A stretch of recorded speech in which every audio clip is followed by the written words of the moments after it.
The sound that shattered her world was small, almost insignificant. A laugh. A careless, breathless laugh slipping through the crack of the half-closed office door. Mira froze, her fingers still resting on the stack of proposals she had come to deliver. But it wasn't just any laugh, it was Daniel's. And the soft, flirtatious whisper that followed belonged to Elena, his junior associate. Her stomach knotted. She heard the rustle of fabric, a quick gasp, then Daniel's voice low, amused, intimate. God, Elena, you make life exciting. Not like a pause, a sigh. Not like Mira. She's boring. The word was a blade. Sharp, precise, brutal.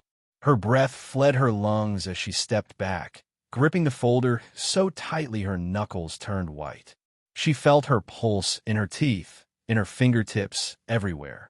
For a second, she wasn't sure she would pass out or scream. But she didn't either. Instead, she walked away on silent feet, as if any sound might make the moment real. That night, Daniel didn't even pretend. He came home smelling like a different perfume, tossed his keys onto the table, and casually said, "We should divorce. You deserve someone more. Your speed." Her speed? Translation. Someone less exciting than the 26-year-old he'd been touching only hours earlier. Mira didn't fight, didn't plead, didn't ask him why.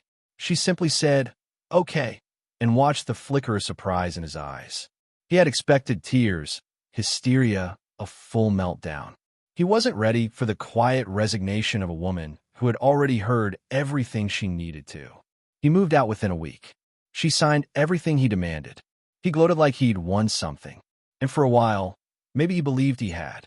6 months later, Mira walked into a downtown rooftop bar wearing a confidence she had never known she possessed. And on her arm was Adrian Hale, the charismatic, sharp-witted CEO she'd met during a consulting project. Daniel noticed her immediately. Of course he did. His date, Elena, was sitting beside him in a too-short dress and an expression of mild boredom. But Daniel's attention was locked on Mira. On her dress. On the man whose hand rested at the small of her back with natural, easy intimacy. Daniel's eyes widened. His mouth parted slightly. Adrian leaned down toward Mira, his voice low, warm, intimate. "You look like you're about to walk through fire," he murmured with a smile. "Everything okay?" She met his eyes, and for the first time in a long time, she felt seen. "Yes," she whispered.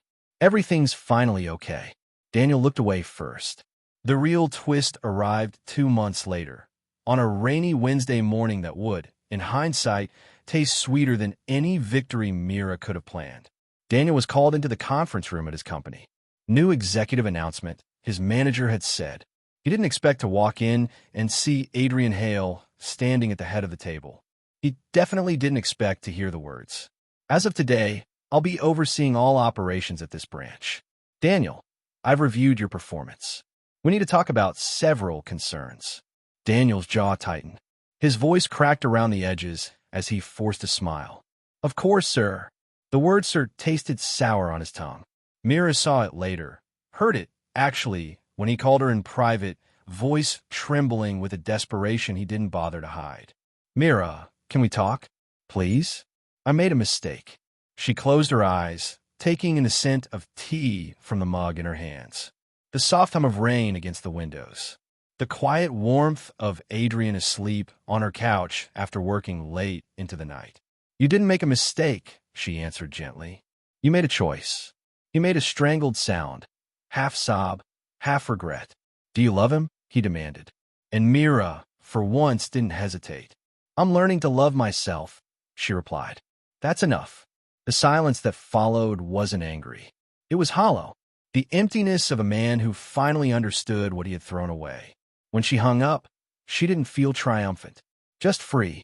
And maybe that was the real revenge, the kind that didn't require cruelty or confrontation or breaking someone down, just rising without them, standing tall in a life they once told you weren't exciting enough to deserve. Months later, Daniel would still struggle under Adrian's leadership, trying desperately to rebuild the reputation he'd once taken for granted. But Mira didn't waste another second thinking about him. She was busy building a life that no longer relied on someone else's validation. A life where boring was no longer an insult. It was a word that had never defined her in the first place.